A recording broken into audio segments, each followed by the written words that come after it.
নবীর উম্মতেরা হয়ে আজ দিশেহারা, কোরআন হাদিসের চলো যখন যাহা চাই মনে, নবী বিনে কে তরাবে ফুল সিরাত মিজানে। ইন কুনতুম তুহিব্বুনাল্লাহ ফাত্তাবিউনি ইউহিব্বুকুমুল্লাহ। আল্লাহ রাব্বুল আলামিন বলেন, ও নবী, তারা যদি আমি আল্লাহকে ভালোবাসতে চায়, তারা কারা? আপনার উম্মতরা। তারা কারা? আপনার উম্মতরা। আমি আল্লাহকে যদি ভালোবাসতে চাই, আমি আল্লাহকে যদি মোহাব্বত করতে চাই, তারা যেন আপনি নবী আপনাকে আগে ভালোবাসে। বলেন সুবহানাল্লাহ। তাবুকের যুদ্ধে বিশ্ব নবী সাল্লাল্লাহু আলাইহি ওয়াসাল্লাম কয়েক হাজার কাফেরের বিরুদ্ধে যুদ্ধ করবে। কাফেরদের অস্ত্র শস্ত্র বেশি, ঠিক না? এখন দেখেন না, আমেরিকার অস্ত্র বেশি, রাশিয়ার অস্ত্র বেশি, ইউক্রেন, এরপরে সন্ত্রাসী ইসরায়েল, এদের সকলের কিন্তু অস্ত্র বেশি। মুসলমানের অস্ত্র নাই, মুসলমানের টাকা নাই, কিন্তু মুসলমানের একটা পাওয়ার আছে, ঈমানের পাওয়ার। মুসলমানের কিসের পাওয়ার? ঈমানের পাওয়ার। দেখবেন মুসলমান যখন আল্লাহু আকবারের ধ্বনি দেয়, সমস্ত বেঈমান কাফেরদের ভিত নরম হয়ে যায়। অতএব মুসলমানের একটা জিনিস আছে, তার নাম ঈমান। তাবুকের যুদ্ধে বিশ্বনবী সাল্লাল্লাহু আলাইহি ওয়াসাল্লাম কয়েক হাজার কাফেরের বিরুদ্ধে যুদ্ধ করবে। এই যুদ্ধের সময় মুসলমানদের কাছে অর্থ নাই, টাকা নাই, অস্ত্র নাই। আল্লাহর নবী সাল্লাল্লাহু আলাইহি ওয়াসাল্লাম সমস্ত সাহাবা আজমাইনদেরকে ডাকলেন। সমস্ত সাহাবা আজমাইনদেরকে একত্রিত করে আল্লাহর নবী বললেন, ও আবু বকর, ও আলী, ও উসমান, ও হযরত ওমর, আজকে তাবুকের যুদ্ধে আমাদেরকে যেতে হবে। আমাদের কোনো অস্ত্র নাই, টাকা নাই, কিচ্ছু নাই। আজকে এমন একটা যুদ্ধ, এই যুদ্ধে আমাদের বিজয় লাভ করতে হবে। এই যুদ্ধে বিজয়ী অর্জন করতে গেলে তোমাদের যার যা কিছু আছে আমি নবীর সামনে এনে হাজির করো। বলেন সুবহানাল্লাহ। তোমাদের যার যা কিছু আছে তোমরা সব আমার নবীর সামনে এনে হাজির করো। হযরত ওমর রাদিয়াল্লাহু তাআলা আনহু দৌড় দিয়া বাড়ি চলে গেলেন। বাসায় গিয়ে তার যত সম্পদ আছে, যত কিছু আছে, তা সেইটাকে দুই ভাগ করলেন। দুই ভাগ করে এক ভাগ এনে আল্লাহর নবীর সামনে এনে হাজির করলেন। বলেন সুবহানাল্লাহ। হযরত ওসমান গনি রাদিয়াল্লাহু তাআলা আনহু নবী সাল্লাল্লাহু আলাইহি ওয়াসাল্লামের জামাতা। হযরত ওসমান দৌড় দিয়ে বাসায় চলে গেলেন। বাসায় গিয়ে হযরত ওসমান 1000 উট আনলেন। কত হাজার? কম বেশি হতে পারে। 1000 উট আনলেন, টাকা আনলেন, স্বর্ণ আনলেন। আল্লাহর নবীর সামনে 1000 উট আল্লাহর নবীর সামনে দিলেন। নবী সাল্লাল্লাহু আলাইহি সাল্লাম এইবার হযরতে আলীর দিকে তাকায়, হযরতে আলী, তোমার বাসায় কি আছে? যাও একটু নিয়ে আসো। হযরতে আলী বাসায় চলে গেলেন। সাধ্য মতো নিজের মতো করে নিজে নবী সাল্লাল্লাহু আলাইহি সাল্লামের সামনে আনলেন। হযরতে ওমর, হযরতে আবু বকর সিদ্দিক রাদিয়াল্লাহু তাআলা আনহুকে বললেন, সাধ্য মতো হযরতে আবু বকর আল্লাহর নবী সাল্লাল্লাহু আলাইহি ওয়াসাল্লামের কাছে ওই সমস্ত মালগুলো আনলেন, গনিমতের মাল। আল্লাহর নবীর সামনে আনার পর আল্লাহর নবী হযরত ওসমানকে ডাক দিয়া কয়, ওসমান, তাবুকের যুদ্ধে আমাদেরকে জিততে হবে, কি নিয়ে আসছো তুমি? হযরত ওসমান বলে, ইয়া রাসূলুল্লাহ, ইয়া হাবিবাল্লাহ। দেখেন নবীকে তারা কতটুকু ভালোবাসে। ইয়া রাসূলুল্লাহ, ইয়া হাবিবাল্লাহ, আমার সম্পদের 40 ভাগের 1 ভাগ আমি তাবুকের যুদ্ধে দিয়ে দিলাম। হযরত ওমরকে ডাক দিয়া কয়, ওমর, তাবুকের যুদ্ধের জন্য তুমি কি নিয়ে আসছো? হযরত ওমর ডাক দিয়া কয়, ইয়া রাসূলুল্লাহ, ইয়া হাবিবাল্লাহ, আমি আমার সম্পদকে 2টা ভাগ করছি। এই 2টা ভাগের অর্ধেক আমি আল্লাহর রাস্তায় দিয়ে দিলাম। হযরতে আবু বকরকে ডাক দিয়া কয়, আবু বকর, তুমি আল্লাহর রাস্তায় কি দিবা? হযরতে আবু দিয়া কয়, ও ইয়া রাসূলুল্লাহ, আমার সম্পদ যা ছিল আমি আপনার সামনে দেওয়ার চেষ্টা করেছি। হযরতে আলীকে ডাক দিয়া কয়, আলী, তুমি তো আমার জামাতা, তুমি কি নিয়ে আসছো? হযরতে আলী কয়, ইয়া রাসূলুল্লাহ, ইয়া হাবিবাল্লাহ, একমাত্র আমি শুধুমাত্র আমার ঘরের মধ্যে আমার আল্লাহ এবং রাসূলকে রেখে ঘরের সমস্ত মাল জিনিসগুলা নিয়ে চলে আসছি। এইবার আল্লাহর নবী হযরতে আলীর আর আবু বকরের দান সদকা দেখে আল্লাহর নবী খুশি হয়ে গেছে। ওদিকে উসমান তার সম্পদের 40 ভাগের 1 ভাগ নিয়ে আসছে। তার সম্পদের পরিমাণ অনেক ছিল। আর উসমান রাদিয়াল্লাহু তাআলা চিন্তা করছে যে আমি যে যত সম্পদ দিলাম এইটা দেখে আল্লাহ রাসূল আমাকে দোয়া করবে। ওমরও সেই চিন্তা করছে, কিন্তু আল্লাহ রাসূল তো দোয়া করলেন আবু বকর আর হযরতে আলী রাদিয়াল্লাহু তাআলা আনহুকে। কারণ এখানে শিক্ষা দেখেন, আল্লাহর নবী বললেন কি দিবা? আল্লাহর রাস্তায় দাও। কোন রাস্তায়? সবাই কথা বলেন, কোন রাস্তায়? আল্লাহর রাস্তায় দাও। হযরতে আবু বকর সিদ্দিক রাদিয়াল্লাহু তাআলা আনহু সাধ্যমতো সব এনে দিলেন। নবীর জামাতা হযরতে আলী রাদিয়াল্লাহু তাআলা আনহু ঘরের যা ছিল সব কাছায় নবীর সামনে আনছে। সুবহানাল্লাহ। এইটা দেখে আল্লাহ রাব্বুল আলামিন খুশি হয়ে গেছে। তাহলে দেখেন সাহাবা ইসমাঈল রাদিয়াল্লাহু তাআলা আনহু আল্লাহর নবীকে কতটা ভালোবাসতেন, কতটা মুহাব্বত করতেন। দুনিয়ার কথা চিন্তা করে নাই, দ্বীনের কথা চিন্তা করে নাই, সমস্ত চিন্তা বাদ দিয়ে কি করলো? নবী সাল্লাল্লাহু আলাইহি সাল্লামের কাছে এসে বসে থাকতেন।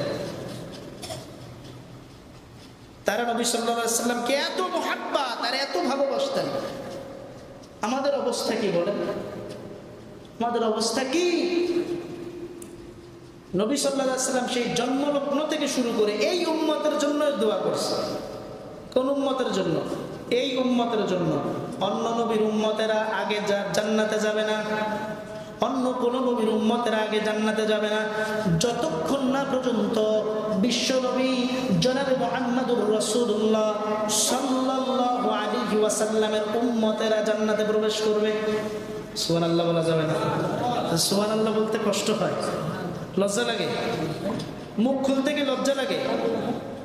দেখেন, যদি কোনো বান্দা আল্লাহর নবী বলেন একবার সুবহানাল্লাহ পাঠ করে, কয়বার? আচ্ছা, এবার একবার একটু সবাই একটু বলেন তো, জোরে বলেন সুবহানাল্লাহ।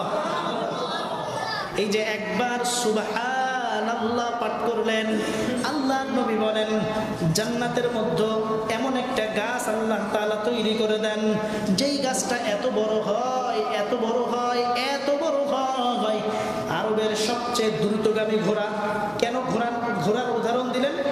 তৎকালীন সময়ে সবচেয়ে জোরে দৌড়াতো ঘোড়া। আর এখন তো অনেক কিছু আবিষ্কার হয়েছে, এখন বিভিন্ন ধরনের বিমান আবিষ্কার হয়েছে, এরপর রকেট আবিষ্কার হয়েছে। তখন তো ছিল কি? ঘোড়া। ঠিক তখনের উদাহরণ নবী সাল্লাল্লাহু আলাইহি ওয়াসাল্লাম দিলেন। কোন বান্দা যদি একবার সুবহানাল্লাহ পাঠ করবে, জান্নাতের মধ্যে আল্লাহ রাব্বুল আলামিন এমন একটি গাছ তৈরি করে দেয়, যেই গাছের ছায়াটা এত বড় হয়, এত বড় হয়, এত বড় হয়, আরবের সবচেয়ে দ্রুতগামী ঘোড়া যদি ওই গাছের ছায়া অনুযায়ী শুধু দৌড়ায়, ওই গাছের ছায়া শুধু 500 বছর দৌড়াবে, তবু ওই গাছটার ছায়া শেষ করতে পারবে না। সুবহানাল্লাহর মধ্যে বরকত আছে না নাই? অনেক সময় আপনারা বলেন আলহামদুলিল্লাহ, বলেন আলহামদুলিল্লাহ, আবার বলেন আলহামদুলিল্লাহ। আচ্ছা, বলেন তো কষ্ট হয়? কষ্ট হয়েছে আপনাদের? দেখেন, একবার আলহামদুলিল্লাহ পাঠ করে নবী সাল্লাল্লাহু আলাইহি ওয়াসাল্লাম বলেন গোটা দুনিয়ার মধ্যে কিছু থাকবে না। সমস্ত গাছপালা, তরুলতা, পশু পাখি যা আছে সব ফাঁকা, সাগর নদী যা আছে সব ফাঁকা, মরুভূমির মধ্যে হয়ে যাবে। মরুভূমির মতো সব একদম বিছনা বিছায়া যাবে, কিছু থাকবে না। আল্লাহর নবী বলেন আসমান এবং জমিনের মধ্যে যতটুকু ফাঁকা জায়গা আছে, একবার যদি কোনো বান্দা আল্লাহ আলহামদুলিল্লাহ বলে, একবার বলে, আমার আল্লাহ রাব্বুল আলামিন গোটা জমিনের মধ্যে আল্লাহ তাআলা সওয়াব দ্বারা ভরপুর করে দিবে। এত পরিমাণ সওয়াব আল্লাহ তাআলা দিবেন। এবার বলেন, আল্লাহর ভান্ডারে কি কোনো কিছুর কমতি আছে? বলেন, কমতি আছে? আল্লাহ যদি দেয় তা আমাদের নিতে কোনো অসুবিধা আছে? কোনো অসুবিধা আছে? তাহলে আল্লাহ রাব্বুল আলামিন তো আমাদেরকে দিতে চান, কি চায়? উদউনি আস্তাজিব লাকুম। হে বান্দা, আমি আল্লাহর কাছে চাও, আমি আল্লাহ তোমাকে দিব। তোমার চাইতে চাইতে চাইতে চাইতে তোমার চাওয়া শেষ হয়ে যাবে রে, আমি আল্লাহর দেওয়া শেষ হবে না। তুমি চাইতে থাকো। ভালো করে মনে রাখবেন, কোন মুসলমান যদি আল্লাহ রাব্বুল আলামিনের কাছে দোয়া করে, এই দোয়া আল্লাহ তাআলা ফিরান না। সুবহানাল্লাহ বলেন। আপনি এখন দোয়া করছেন, আল্লাহ আপনার সাথে সাথে দোয়া কবুল করে নিছে। এবার দোয়া কবুল করছে, ভালো কথা। এই দোয়াটা হয় আপনার সাথে সাথে কাজে লাগবে, না হয় মৃত্যুর আগে, আর না হয় মৃত্যুর পরে, কিন্তু কবুল হইছেই। বলেন না সুবহানাল্লাহ। এই স্পেশাল অফারটা আল্লাহ রাব্বুল আলামিন শুধুমাত্র উম্মতে মুহাম্মাদের জন্য দিয়ে দিছে। তাহলে কত দাম উম্মতে মুহাম্মাদের, কত দাম, কত দাম আমাদের, কত দাম। নবীজি সাল্লাল্লাহু আলাইহি ওয়াসাল্লাম বলেন, অন্য নবীর উম্মতেরা নামাজ পড়লে 1 রাকাত নামাজে 1 রাকাতের সওয়াব হইছে। অন্য নবীর উম্মতেরা একবার আল্লাহু আকবার, একবার বিসমিল্লাহ, তাদের অনুযায়ী তাদের তাওরাত, জাবুর, ইনজিল, কোরআন, তাদের এই 3টা কিতাব তাওরাত, জাবুর, ইনজিল, তারা যে পরিমাণ পড়ছে সেই পরিমাণ সওয়াব হইছে। কিন্তু আমার উম্মতেরা ওয়ালাকাদ ইয়াসসারনাল কুরআনা লিযিকরি ফাহাল মিন মুদ্দাকির, আমার উম্মতেরা যখন কোরআন তেলাওয়াত করে, আমি আল্লাহ তার জন্য কোরআনকে সহজ করে দেয়। শুধু সহজ করে এইটা না, আল্লাহর নবী বলেন, আমার কোন উম্মত যদি কোরআনের একটা হরফ পড়ে, কয়টা? সবাই বলেন কয়টা? একটা। আল্লাহর নবী এভাবে বলেন, আলিফ লাম মিম যালিকাল কিতাবু লা রাইবা ফীহ। আল্লাহর নবী বলেন, তোমরা আবার মনে করো না যে আলিফ লাম মিম একটা হরফ, বরং আলিফ একটা হরফ, লাম একটা হরফ, মিম একটা হরফ। আমার উম্মতে মুহাম্মাদিরা যদি আলিফ একবার পড়ে, লাম একবার পড়ে, মিম একবার পড়ে, একটা নেকি, একটাই করে নেকি। এইবার 3টা হরফে 3টা নেকি। শুধু তাই নয়, স্পেশাল অফার এইটাই, 3টা অক্ষর যে আমার বান্দারা পাঠ করলো, আমার উম্মতেরা পাঠ করলো, 3টা নেকিকে আমি আল্লাহ 10 গুণ বাড়ায় দিলাম, 30টা নেকি। কয়টা নাকি? 30টা নাকি। এবার দেখেন, সুবহানাল্লাহ পাঠ করলেন, একটা পুরস্কার তো পাইছেন, জান্নাতের একটা গাছ। কিন্তু এর ভিতরে আরবি হরফ আছে কতগুলো? প্রত্যেকটা হরফ অনুযায়ী আল্লাহ রাব্বুল আলামিন 10টি করে নেকি আপনার আমার আমলনামায় দান করে দিয়েছে। জোরে বলেন সুবহানাল্লাহ। তাহলে এই উম্মতের দাম আছে না নাই? এই উম্মতের দাম আছে না নাই? এই উম্মতের অনেক দাম, অনেক দাম, অনেক দাম। এই উম্মতের জন্য আল্লাহর নবী সারা জীবন কান্না করে গেছে। দেখেন ভাই, যেই নবী সৃষ্টির সেরা মাখলুকের মধ্যে সব থেকে সেরা মানব, নবী সাল্লাল্লাহু আলাইহি ওয়াসাল্লাম যদি চাইতেন, তার খাবারের অভাব ছিল, টাকার অভাব ছিল, স্বর্ণের অভাব ছিল, তিনি যদি চাইতেন মক্কার সবচেয়ে সুন্দরী নারীকে তিনি বিবাহ করতে পারতেন, তিনি যদি চাইতেন মক্কার প্রেসিডেন্ট হইতে পারতেন, তিনি যদি চাইতেন সমস্ত কাফেররা তার পায়ের নিচে এসে 7 বার সালাম করত। কিন্তু তিনি তো সেইভাবে চান নাই। তিনি চেয়েছেন হেদায়েত দ্বারা, তিনি চেয়েছেন হেদায়েতের কথা দ্বারা মানুষকে আকৃষ্ট করতে। তিনি চেয়েছেন প্রত্যেকটা মানুষের অন্তরে তার সত্যতা, তার আচরণ দিয়ে মানুষকে মুগ্ধ করতে। তিনি এটাই চেয়েছেন। আর উম্মতকে চেয়েছেন যে আমার উম্মত যেন জাহান্নামের আগুন থেকে বেঁচে যায়, উম্মত যেন জাহান্নামের আগুন থেকে বেঁচে যায়। আমি নবীর সামনে থেকে আমার উম্মতেরা জাহান্নামে চলে যাবে, আর আমি নবী এটা দেখব, আমি নবী এটা সহ্য করব কিভাবে? আমার তো সহ্য ক্ষমতার বাহিরে চলে যাবে, আমি নবী সহ্য করতে পারবো না। কেমন নবীর উম্মত আমরা হয়েছি। আজ সেই নবীকে চিনলাম না, সেই নবী সম্পর্কে জানলাম না।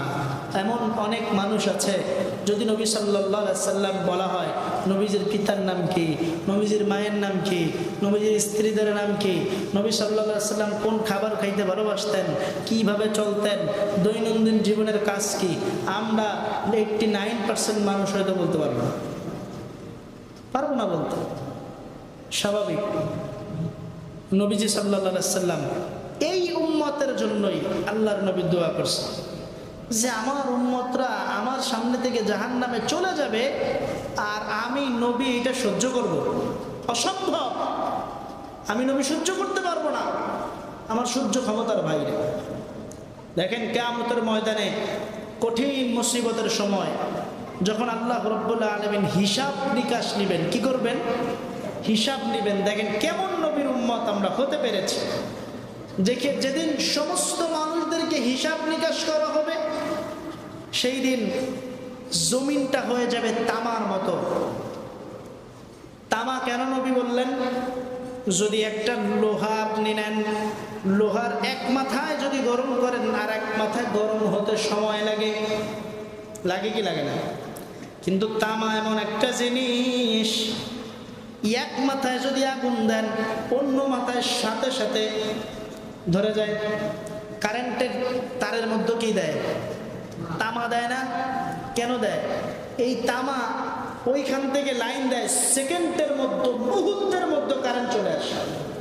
কিয়ামতের ময়দানের জমিনটা হবে তামা আর সূর্যটা থাকবে মাথার মুঠুম হাত, এটাকে বলে মুঠুম হাত, আর না হয় 1 বিঘা মাথার উপরে। এই সূর্যটা 14টা মুখ। কয়টা মুখ? সবাই বলেন কয়টা মুখ? আল্লাহর নবী সাল্লাল্লাহু আলাইহি ওয়াসাল্লাম বলেন, আপনারা যে সূর্যটা দেখতেছেন এই সূর্যটার 14টা মুখ। এই 14টা মুখের সব থেকে যেই মুখে কম পাওয়ার সেই মুখটা আল্লাহ রাব্বুল আলামিন জমিনের দিকে ফিট করে দিয়েছে। সেই মুখ জমিনের দিকে ফিট করছে। অল টাইম প্রতি সেকেন্ডে 70,000 ফেরেশতা জান্নাতের ঠান্ডা পানি ঢালতেছে। বলেন সুবহানাল্লাহ। শুধু তাই নয়, এই সূর্যটা দুনিয়া থেকে 9,88,00,000 মাইল দূরে।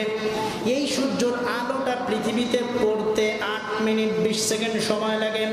8 মিনিট 20 সেকেন্ড পরে যখন সূর্যটা পৃথিবীতে আসে, এই দুনিয়ার এই যে গরম, 12টার সময় যদি আপনাকে বলি ভাই গরমের সময় 12টার সময় ওই মাঠের মধ্যে একটু দাঁড়ান, আপনি 5 মিনিট দাঁড়ায় থাকতে পারবেন না, এত তাপ, এত তাপ।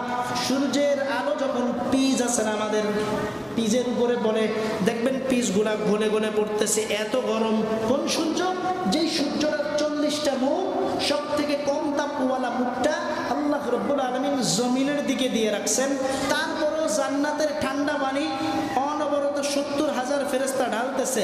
সেই সূর্যের তাপ, এই জমিনে সূর্যের তাপ সহ্য করতে পারি না। দিনের বেলায় সূর্য আছে, রাতের বেলায় সূর্য নাই, তবুও কেন রাতের বেলা মানুষ ঘামায়? দিনের বেলার সূর্যের যে তাপ, এই তাপটা রাতের বেলায় আপনার ঘর বাড়িকে তাপ করে রাখে। সেই তাপের আওয়াজে, সেই তাপের গরমে আপনি ঘামায় যান। আল্লাহর নবী বলেন,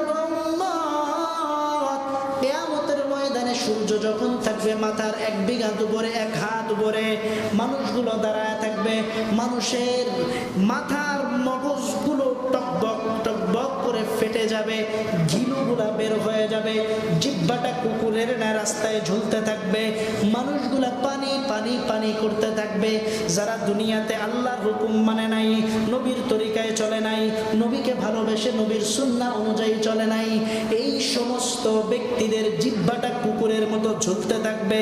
আল্লাহর কাছে বলবেন, দয়ার মালিক একটু পানির ব্যবস্থা করে দেন, একটু পানি খাবো।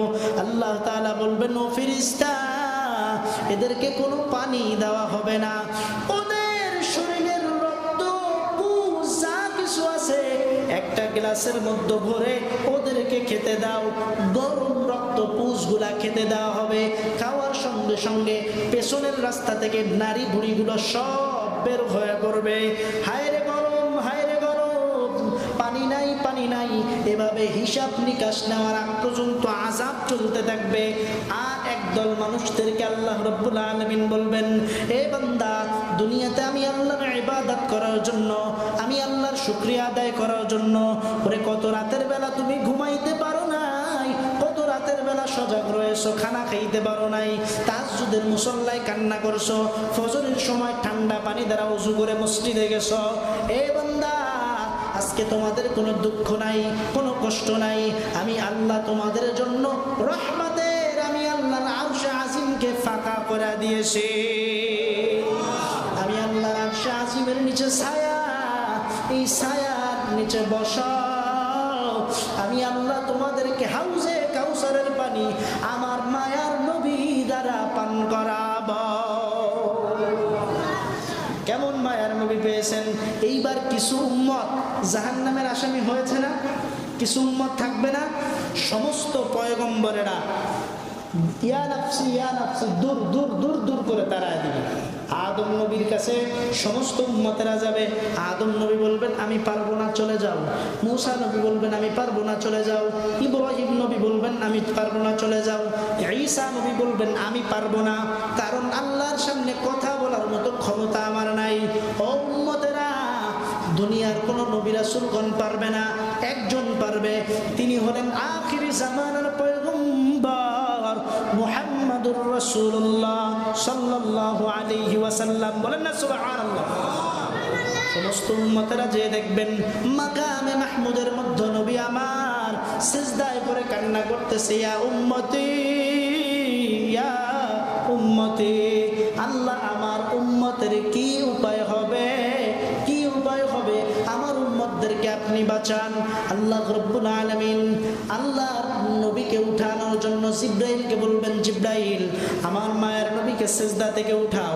আল্লাহর নবী জিব্রাইলের কথা শুনে সিজদা থেকে উঠবে না, আল্লাহ তাআলা নিজেই মায়ের একটা ডাক দিবেন, ইয়াসিন ইয়া আইয়ুহাল মুজাম্মিল ইয়া আইয়ুহাল মুদ্দাসসির কুম ফাআনদির ওয়া রাব্বাকা ফাকাব্বির। ও নবী আপনি সিজদা থেকে মাথা উঠান, মাথা উঠাইয়া যাকে মন চায় আপনার সেই উম্মতকে জান্নাতে নিয়ে যান। আম্মা জানা আয়েশা বলবেন, ও নবী আপনি আপনার উম্মতদেরকে কিভাবে চিনবেন? নবীজি বলেন আমার উম্মতদেরকে সেই দিন চেনার একটি মাত্র উপায়, যেই সকল উম্মতেরা 5 বেলার ওযু দিয়ে 5 বেলা নামাজ আদায় করবে, যেই সমস্ত উম্মতেরা আমি নবীর সুন্নাহ অনুযায়ী চলবে, কিয়ামতের ময়দানে আমি নবী দেখব আমার উম্মতের কপালের মধ্যে নূর চমকাইতেছে। আমি নবী দেখে দেখে বেছে বেছে আমার উম্মতদেরকে জান্নাতে নিয়ে যাব। এজন্য জান্নাতে যেতে রাজি আছি তো ইনশাআল্লাহ।